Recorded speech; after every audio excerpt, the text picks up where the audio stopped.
Unjha railway station ખાતે ભારતનું પહેલું કન્ટેનર યાર્ડ શરૂ થયું। ઊંઝા ક્લસ્ટર એક્સપોર્ટ્સ અને અમદાવાદ ડિવિઝનના સહયોગથી અદાણી ભારતીય બંદરો અને લોજિસ્ટિક્સ અદાણી લોજિસ્ટિક્સ લિમિટેડને ઊંઝાથી મુન્દ્રા કાર્ગો પોર્ટ પર મસાલાનો પ્રથમ સ્પાઇસનો પ્રથમ rake exclusive container rail terminal ઊંઝાથી મુન્દ્રા પોર્ટ કાર્ગો કોમ્પ્લેક્સ માટે રવાના કરવામાં આવ્યો હતો।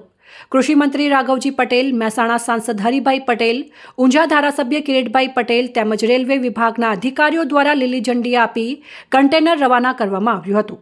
ઊંઝાથી મુન્દ્રા કાર્ગો પોર્ટ પર મસાલાનો પ્રથમ સ્પાઇસનો પ્રથમ rake exclusive container rail terminal ઊંઝાથી મુન્દ્રા પોર્ટ કાર્ગો કોમ્પ્લેક્સ માટે રવાના કરવામાં આવ્યું હતું। મહેસાણા જિલ્લામાં ઉત્પન્ન થયેલું શાકભાજી હવે મેટ્રો સિટીમાં પહોંચશે। સમગ્ર રાજ્યમાં પ્રથમ મહેસાણા જિલ્લામાં આ પ્રોજેક્ટ અમલમાં મૂકવામાં આવ્યો છે। ઊંઝા નજીક મહેસાણા જિલ્લા વહીવટી તંત્ર ખેડૂતોની ખેત પેદાશ ખરીદી ઊંઝા ખાતે તૈયાર થનાર વેરહાઉસ ખાતે મોકલશે અને ત્યારબાદ ઊંઝાથી રેલવે મારફતે આ પેદાશ દેશના વિવિધ શહેરોમાં પહોંચાડવામાં આવશે। શાકભાજી પકવતા ખેડૂતોની સૌથી મોટી સમસ્યા ત્વરિત વેચાણ હોય છે અને શાકભાજીનું જો ત્વરિત વેચાણ ન થાય તો ખેડૂતને મોટું નુકસાન થતું હોય છે। આ કારણે ખેડૂતોએ શાકભાજીનું વેચાણ સ્થાનિક સ્તરે જ કરવું પડે છે, પરંતુ જે સ્થળે ખેત પેદાશની વધુ માંગ હોય ત્યાં બજારમાં શાકભાજીનું વેચાણ થાય તો ખેડૂતને મહત્તમ લાભ મળી શકે છે।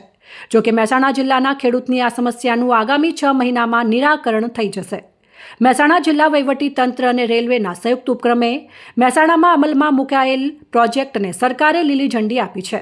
આ કાર્યક્રમમાં western railway DRM Sudhir Sharma, Adani પોર્ટના Nitin Sharma, Mehsana DDO doctor Jasmine Hasrat, જિલ્લા ભાજપ પ્રમુખ ગિરીશભાઈ રાજગોર સહિત રેલવેના અધિકારીઓ એક્સપોર્ટરો ઉપસ્થિત રહ્યા હતા। ખાતેની સીધી ટ્રેન સેવા શરૂ થઈ રહી છે।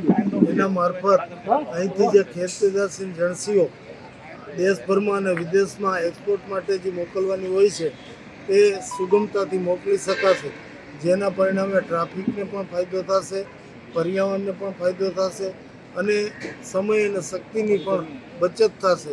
આ એક ખૂબ ઉમદા શરૂઆત છે। આ કિસાન ટ્રેન મારફત વધુ એક્સપોર્ટ થાય અને દેશના અર્થતંત્રને માટે અને ખેડૂતો માટે ખૂબ જ ઉપયોગી સાબિત થાય એવી હું શુભેચ્છા પાઠવું। સર, આ પહેલું એક્સક્લુઝિવ કન્ટેનર યાર્ડ કેમ? અત્યાર સુધી આવા કોઈ કન્ટેનર યાર્ડ બન્યા નથી? મારા ખ્યાલમાં નથી। હું માનું છું ત્યાં સુધી સીધું આ પહેલું છે। और कैसे इस बुक में किया गया विचार? देखिए, माननीय प्रधानमंत्री जी और माननीय रेल मंत्री जी का जो विजन है उसको साकार करने के लिए केंद्र सरकार, राज्य सरकार और लोकल गवर्नमेंट मिल के काम कर रहे हैं और उस मिल के काम कर रहे हैं तो उससे जो रफ्तार आ रही है काम की, ये विचार पहली बार अभी एक विकसित महसाना कॉन्क्लेव हमने किया था, जहाँ इंडस्ट्री को, रेलवे को, एक्सपोर्टर्स को, सीटीओस को साथ में लेके आए थे। वहाँ से ये विचार आया कि इतनी बड़ी यहाँ से काम हो रहा है, इतने सारे एक्सपोर्ट की मटेरियल जा रहा है, पर वो क्लीन नहीं है, ग्रीन नहीं है और कॉस्ट इफेक्टिव और टाइम इफेक्टिव नहीं है।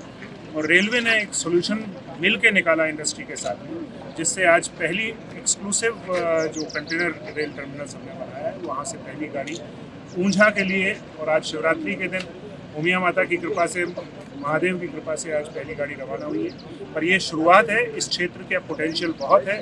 माननीय एमएलए जी, मंत्री श्री, माननीय एमपी साहब का जो प्रयास है कि इस क्षेत्र के विकास में सबकी भागीदारी हो, और माननीय प्रधानमंत्री जी का जो विकसित भारत का विजन है कि 2047 में विकसित भारत, विकसित गुजरात, विकसित रेल, सबको साथ में लेके, सबका विश्वास लेके आगे बढ़ा जाए, तो उस दिशा में एक महत्वपूर्ण कदम ये भारतीय रेल की तरफ से है।